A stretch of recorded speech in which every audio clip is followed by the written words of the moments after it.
spotlight on the Normandy fighting has moved eastward.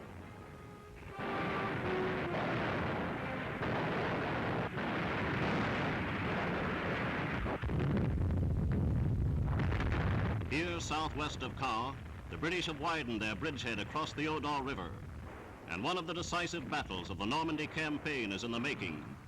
The ripening cornfields of western France are serving as the theater for this great armored clash. The whole pace of the war at the eastern end of the beachhead is growing in speed and intensity.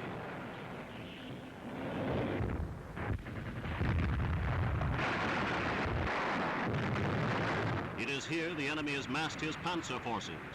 Rommel, the defeated Nazi from Africa and Sicily, has thrown the elements of 7 armored divisions into the battle. But so far, these forces have been committed to the battle piecemeal, and he has nothing to show for his repeated counterattacks but dead tanks and dead defenders. Rommel is now face to face with his old desert foe, General Montgomery, and it's expected the Nazis' defeat in the desert will find its counterpart here in France.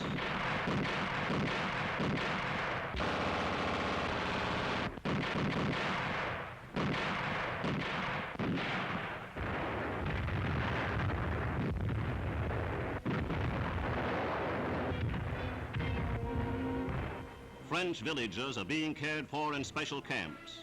Lessons learned in the fall of France are being put to effective purpose. No roads are choked with refugees, and the British war machine is able to move forward unhindered.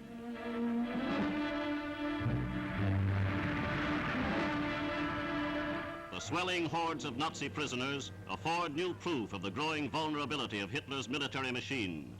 Youngsters 15 and 16 years of age are commonplace in this sector. Over the rich soil of Normandy, Montgomery's infantry probed new salients and consolidated its bridgehead. The wedge across the Odon River is posing an ever-increasing threat to the town of Caen. That rail and road junction is one of the most important enemy bastions in Normandy. It is being defended with determination.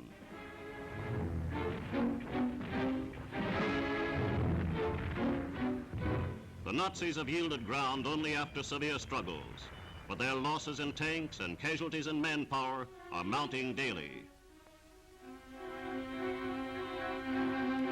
The so-called flail tank, pictured here for the public for the first time, is clearing minefields with record speed. Its flying chains dig them out and explode them without harm to the tank or its personnel.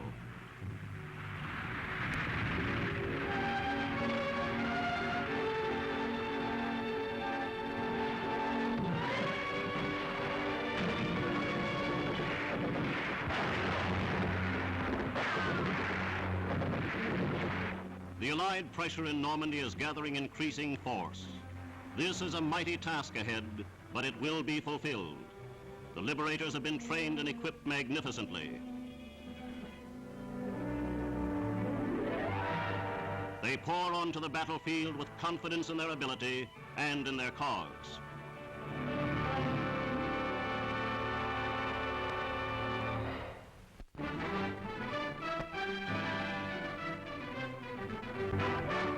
The speed with which the American army captured Cherbourg surprised even the most optimistic military observers. To the Nazis, the loss of this third largest port in France represents a tremendous defeat. During the first few hours, 20,000 prisoners fell into Allied hands. Here and there, a few women are discovered in pillboxes. Well over 40,000 Nazi prisoners have been taken in the Normandy fighting, and the count is far from complete. The defeat at Cherbourg is a shattering blow to Germany and her satellites.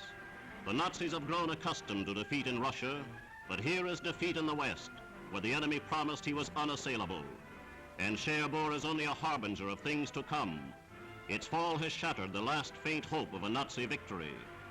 The rapid American victory at Cherbourg was due in a large part to the splendid British support at the eastern end of the Normandy front. Sterling bombers dropped supplies to the 6th Airborne Division. These British airborne fighters have operated brilliantly.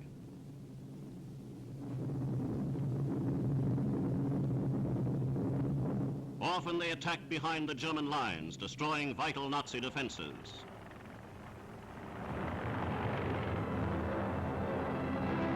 Supplies are swept up and put to immediate use.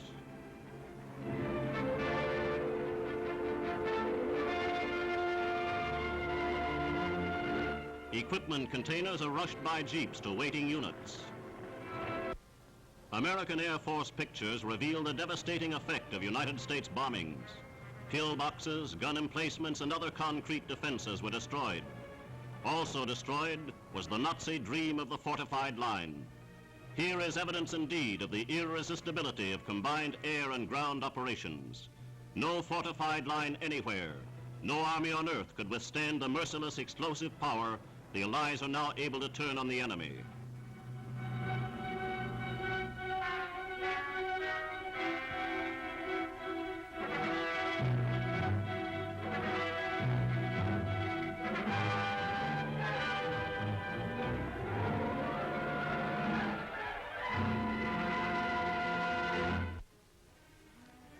The United States 9th Air Force immobilized many of Hitler's launching platforms for flying bombs.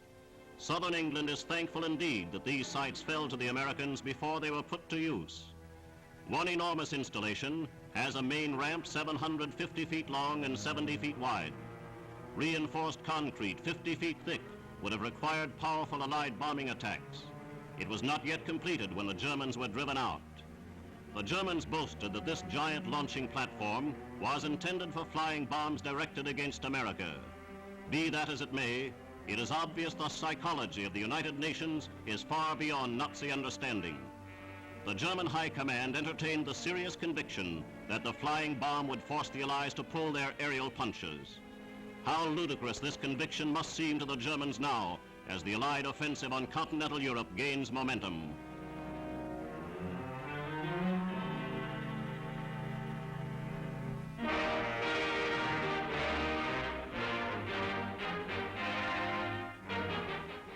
Allied warships move into range of enemy fire and turn their big guns against the fortress batteries of Cherbourg.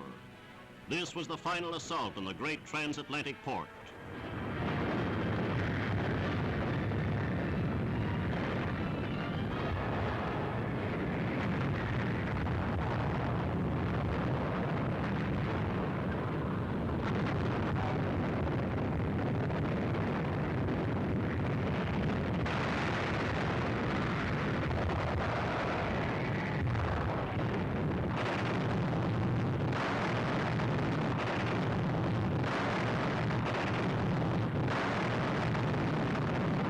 Inside Cherbourg, General von Schlieben had ordered his men to resist to the death. Typically, these orders were issued from the safety of a dugout 30 feet below the ground. American infantry, man for man, were more than a match for the defenders as they fought their way forward street by street. One after the other, enemy strong points yielded surrendering Nazis.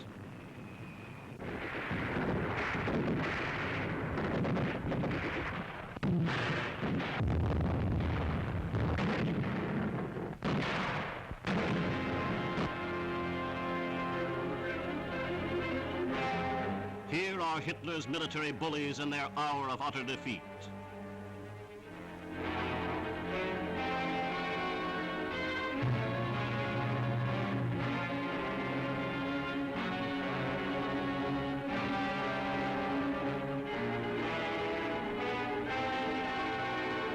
Von Schlieben, the Nazi commander, and Admiral Hennecke, in command of naval defenses, came out of their deep shelter to save their Nazi necks.